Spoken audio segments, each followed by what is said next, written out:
I enjoyed it so much. I've been telling people where I feel like the true indicator of time is to realize that we're in a third Sonic film, and it's I been know. 4 years since the first one. I'm like, that's how I'm like, Crazy. time is really flying. Yeah, well, so much happened to us in those 4 Yeah, years. so much happened to You you. know, I mean, when the first Sonic came out and there was the COVID thing and it Mhm. didn't get its full run in the theater, but, you know, Yeah. I felt, you know, gratified that I knew families were out there looking for something to do together, Mhm. and well, they're stuck at home and stuff, and Yeah. they were really loving Sonic on the streams and stuff. So that was pretty coul. Yeah.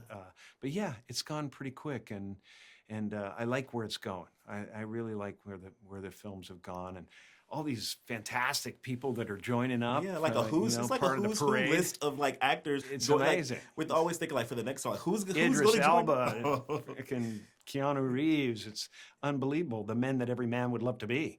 And they're just jumping into this thing like, yeah, we're in, you know? Yes, Because I yes. think they all feel it's heart, you know, it's good way to do the superhero Mhm. genre in a different way. Yeah, absolutely. Yeah. And aside from your series, Kidding, which I loved, by the way. Oh, I thank wish you you. had more Thank of it. you.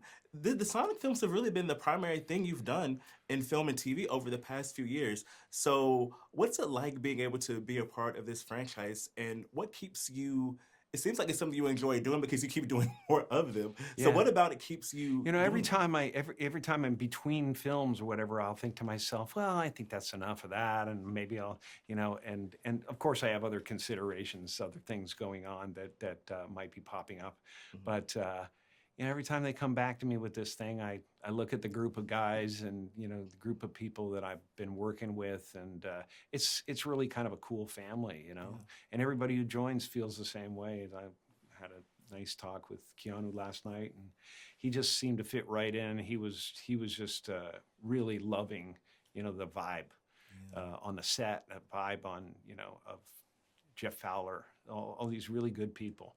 We like the people that come from cartoons for Yeah. some reason. They have a sensibility that's really lovely. And you're no stranger, of course. Like I guess you're sort of like a master of disguises, so to speak. You know, you play characters who have, you know, some sort of wackiness to them, and you're playing two Robotniks That's right. in That's this film. right. So what was it like? Double I your guess villains, double your fun. double was Yeah. double your fun. What was it like playing them, but also playing against yourself too? Not only playing two different characters, but like you're playing most of the scenes are with each other in this film. So what was it like diving into that? Playing the both roles first of all difficult because you have to delineate the characters. I didn't want them to seem like just me with makeup on and I'm, you know, trying to be Gerald had to be his own person, and when I'm filming I'm Robotnik, and I had a wonderful British actor named Brendan Murphy who learned both parts, and he'd be Gerald, and then when I was Gerald, he'd be Robotnik, and I'd have to tell him like, okay, this is what I think I might do tomorrow, and he'd try to do that for me, and this is what I think I did yesterday. So it was very very difficult. There was a lot to it technically, you know, and but he enjoyed himself. I enjoyed myself, and I think it comes off as kind of real. It does, and Yeah. and I love like the meta commentary too that's inside of that too, Yeah. just by even being the fact that okay, you know, we look like we're the same person playing two characters. That's right, So- exactly. Gerald is the rock that Ivo crawled out from under. Thank you so much. I can't wait for more people to watch this film because I need to talk about it with more people. Good, good, good. Thank you so much. I'm for being glad here. you're here. Thank you. Appreciate it. I feel like something about, and of course, like everything that Shadow has going on, but it triggers this different type of angst that we haven't seen in Sonic, I Yes. feel, in the prior films. And it's kind of a different layer to him. So what was it like being able to explore that side of him, which was kind of like, That's a great question. about That's a Shadow. really great question. Thank you for that. I think that's exactly it. The darkness that Shadow brings and the idea that he's almost fueled by, and tell me if I'm wrong, he's fueled by revenge as opposed to, you know, Robotnik is almost fueled by abandonment and being selfish and stuff like that. But he's tying on, I think that Sonic fighting someone like that has never happened before. Sonic fighting someone so strong has never happened before, and so headstrong. So I think there is a maturity that Sonic has growing up with these films, which is, we're kind of doing a bit about it, but the kids are growing up watching these movies as well. So we can kind of start to tackle a little bit more darker themes while bringing the heart, while bringing the comedy. But that's incredibly astute of you, and I think that with this comes the idea of Sonic growing and learning how to impart wisdom and also learning how to accept help from friends. Yeah. And I think that in the other films, like in this film as well, there's always this inherent campiness to the Sonic films. I Sure, feel. he can be a little cheesy every now and then. But with the villain here, well, not villain, anti-hero, whatever you want to call it, Shadow, I feel like that there's a different sense that there's like there's a real threat, there's like real hurt that this character has. So what was it like being able to be in a Sonic film, but be able to talk about like real feelings that people may have in terms of like the choices they decide in life? Yeah, I mean, I think it was wonderful, and I think the Sonic films have always have that ambition, you know, to speak about something that we all deal with or think about and experience, and so I think that they're kind of, I don't know, it's entertainment, but it's also some good teaching and sampling going on. Yeah, yeah. I think that it shows that it's never too late to decide the person that you want to be. Yeah, I love that. And you don't have to be married to this idea of what you have for yourself. I was even telling James. Did you write this movie? That's a great way of saying it. You know, maybe there was a ghostwriter. Maybe I had All right, a maybe a ghostwriter. couple lines in there. Maybe Yeah, I felt you in there. But I was telling James and Tika how I even feel with their characters. Like, you know, they thought they didn't want to be empty nesters, and then all of a sudden, like, okay, maybe I do want to get back in on action, and how that changes. So we're ever growing and ever changing people. I think this film kind of like shows that. I think that's exactly right. I think there's a big part of it also that's the idea of you'll make the right decision if you listen to your heart. Allow yourself to listen to your own instincts, and then you can make the right decisions at the right time. I think that's a big part of it too. Well, thank you both so much. Thank you for writing our chatting movie. with me. You know, Great. I'm gonna have to get them on the line for. You got to get WGA credit. Yeah, absolutely. Enjoy the rest of your day, and I can't wait for more people to see this movie. Like, I like this franchise overall because I feel like initially when it was announced, people were like, "Okay, what is a Sonic the Hedgehog film gonna look like?" And now we're 3 films in. It's like, "Hey, we know what this expanded universe will look like." And for you, what was it like being able to return for this 3rd film? Not only from the 2nd film, but you had the series, the Knuckles series in between. Yeah, so I feel like you this had is to flesh them out so much more. Yeah, this is the train that keeps giving. Like, the train that keeps giving is not the phrase. The gift that keeps giving. Yeah, it feels good because there's a little consistency in the character, and you know, he's a popular character, and so far the fans have adored, you know, what I'm doing with it. So it feels really good to come back and, you know, tweak and adjust and grow with him as the universe expands. Yeah. And how do you think in this film he kind of fits into, you know, Team Sonic, the greater family, and how do you think his his arc kind of has him more included in everything, considering the fact of, like, you know, the events of the 2nd film, and then how I mean, he started off as an outsider or an outlier, and, you know, he had to make an adjustment to Earthlings and the family dynamic, you know, and being the last Kinder of his kind, you know, it was a bit of a transition. And now he's kind of integrated, you know, warmer, he's part of the personality. I think he's still got that love-hate relationship with Sonic. Yeah. But the 3 of them, you know, Sonic, Tails, and Knuckles are a team, as it was always in the games and in the story. And you, of course, are no stranger to doing animated projects, but the 2nd Sonic film was your first animated project in quite a few years. What is it about this franchise that would make you want to do an animated film again? And how do you think this project keeps you invigorated in doing voice roles? Well, the first thing is that Sonic has become Sonic, but the Knuckles character has developed a sort of funny streak. He's like a bit humorous. He's a bit, you know, like monosyllabic and funny. And I don't get to play comedy that often. And I love it. I love when Jeff and I are sort of creating Knuckles and trying to, you know, lead into the humor. Yeah. So that's what I think I like about it. I like coming back to it because I get to play a little bit of a humorous character. Yeah, I was going to ask, what does that line delivery look like when you realize that some of the lines for Knuckles are like so stoic in comparison to a lot of the humorous situations that the characters find themselves in? And Sonic, I mean, and Knuckles have like this deadpan. Yeah, it's deadpan. It's kind of like, it's kind of cringe humor. I like cringe humor. He'll just say one word. You know, and I just love that. It makes me laugh. Well, thank you so much for chatting with me, and I You can't wait for too. more people to see this film. I'm going to see it again tonight at the premiere, and I need to get a second view again on it. Let's go, champ. Thanks so much. Good to see you. You know, the first film came out, and we're already on a threequel. So how does it feel to be back? And did you ever think that, like, you would be sitting here on a third Sonic film and talking about Tom and Maddie and where they are doing now? I can't believe that we keep saying, like, we feel like we just did the first one, and it's 2024, and I feel blessed and grateful that I get to work with him.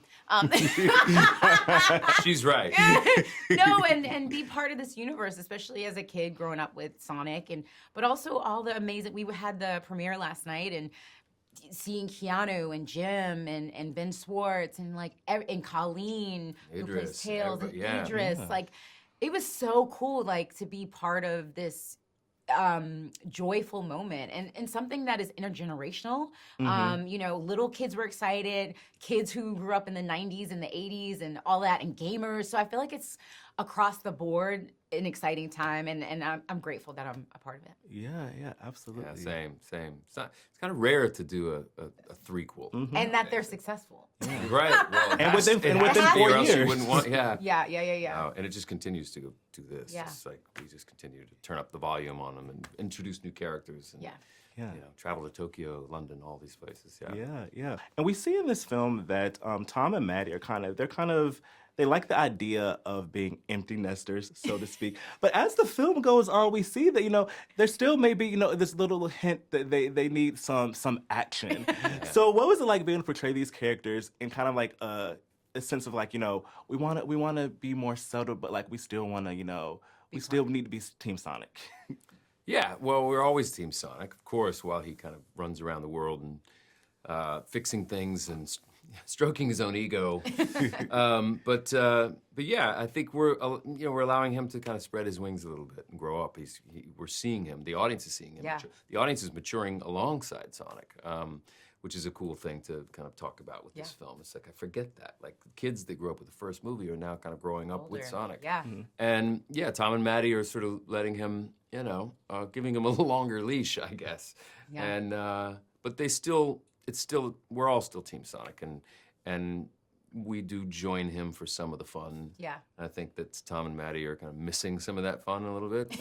Not that anything's wrong with the relationship. Nothing's wrong with the relationship. We just want we a miss little. our boy. Yeah. Yeah, we miss our boy. It's like you want to be an empty nester until you're empty nested. Yeah. It's like- Yeah. And then when that moment happens, you're like, you know, it's time to get back out there. When you realize like no time has passed. Yeah, right. It's actually been a little bit. There's a theme in the movie about like you don't have to do everything yourself, right? Yeah. Sonic has to learn that in the second film and even more in this one, and he's got his pals, but like, you know, he needs us as much as we need him, Yeah. and you're just a stronger force when you're all working together. Yeah. I mean, there's also the theme of choices in this film. So it's also like, just because you think that's your vision of what you want to do right now, what you want to like, doesn't mean that's what you have to like be married to. Right. So like this Right. idea of like, you know, choosing like, you know, I do still want to. Yeah, no, of course. Well, I've always said that. Like, you know, biology is not necessarily your destiny, right? You can actually make choices in life to be Yeah. like, okay, I want to be this way or that way, and try to make good choices. That's a big theme in our movie now, and yeah, I think that's probably the message of the movie is like, you know, when you can, try to make the right choice for And following your yourself. heart. You Follow your usually heart. do. Listen to your heart. Yeah. Absolutely. Well, thank you both so much for chatting with me, and I can't wait for more people to watch this movie. Yay! Thank you. Thank you Have a so good much. When your character pops on the screen, you're like, you know, what are her motivations? What is she up to? I want to know, when you first read this character, how did you want to be able to convey like her potentially ulterior motives in this movie? Yeah, so you wanted to plant the seeds in the beginning, but not so much that the reveal is a giveaway. But that was part of the fun of it. I love that she wasn't exactly what you think she's going to be. And I love that I got to do stunts, and I got to work with Jim Carrey and join this amazing franchise. So it was a kind of candy little role. Yes. And Colleen, for you, first off, I think that Tails might be my favorite video game character. I love that. So I That's love. okay with me. Absolutely. So I love Tails in these movies. How do you think in this movie in particular, Tails kind of manages to be like maybe like a middle ground between, you know, the energy of Sonic and then the stoicness of Knuckles? How do you think Tails kind of adds this, you know, positive yet grounded energy to Team Sonic. He is really coming into his own in this world. It's yeah, no, he's getting more confident. I do. He's like he has to bring Knuckles down. He has to bring both of them down because Sonic wants to they both want to just jump in and go, and I think he's sort of the voice of reason. Like he's like, no wait, I got to tell you about all and he knows everything because he's got his his computers and his gadgets and all the stuff, and so it's it's kind of he's the middleman. Yes. And for both of you, I think one theme in this film is the fact that it's never too late to make a different choice. And we all have choices at our disposal. And you can decide what you want to do at any point in time. And you don't have to be married to, one ideal or one thing to be. So for both of you, how do you hope audiences will be able to relate to the fact that this film shows that, you can really, you have your own agency? I think on top of that, also, you don't have to do it alone. You don't have to stay in your own lane, and you can ask for help, and you can accept it when people offer it. And trust that you have your family or your friends or whoever is in your world, you can count on them. I love that. I knew this, but it didn't dawn on me again until last night when you said, you made your feature directorial debut with this film, and now it seems like every couple of years we've gotten a film. So how does it feel to have gone from that film in early 2020 and now we're on a third film? I mean, it's almost impossible to imagine. I mean, I'm so excited and feel so fortunate to be here. I mean, this third movie is huge, but also it's just it's been such an amazing journey on these three films, and I'm very fortunate to be surrounded by a cast and a crew that's been there for all of it, and going back to the first film, and every time we get together to make one of these, it really just feels like kind of getting together with your family and with your friends, and I think you can feel that when you watch the movies. I think all the cast is having the time of their life, and then we bring in, we're very lucky to get to bring in new actors to join our family, and people like Keanu Reeves to come and tell stories with us, and it's incredible. It just feels like it was yesterday that we were starting filming on the first one, so it's really gone by in a blur. Yeah, honestly, each film, I'm like, who are they going to bring into this universe next? It seems like it's like a who's who list of actors who always join these films. And I was thinking about how, this when we thought that we were getting a Sonic film at the first time, it was like, what is Sonic the Hedgehog film going to be about? We know the games, but what is the story going to be about? So what's it always been like being able to have, nuggets of what people know from the games, but kind of telling this in a linear narrative story at the same time? Oh, it's always a very unique challenge, but it's also, it's great to have such a library of stories. I mean, the character's been around for over 30 plus years, so there's so much material that the fans really love. With this film, I mean, so many of the cues were just right there. I mean, with knowing we were going to introduce Shadow, knowing what his backstory means, the Shadow and Maria relationship, how important that is to fans. It just, right from day one, it was like we knew we had to honor that story. We wanted to tell a really great movie version of it and use just all those elements that we know are so important to fans. Yeah.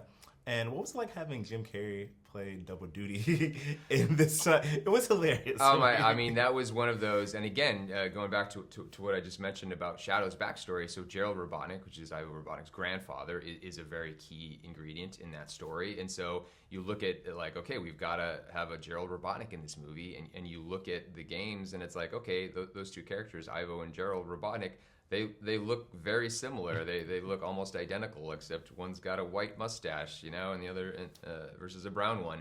And it was just like, oh my God, it was right in front of us. It's like, what if we asked Jim to play both characters? and obviously he's created so many amazing characters and knows how to really embrace makeup and prosthetics to create a character. And so just pitching him on that very early on, and just crossing our fingers that he would say yes, and because that's a big ask. I mean, for an actor to have to play two sides of the same scene is just not only a technical challenge, but just creatively. I mean, it's just fortunately, I mean, Jim is just an amazing actor. I mean, a generational talent, and he just makes it look easy.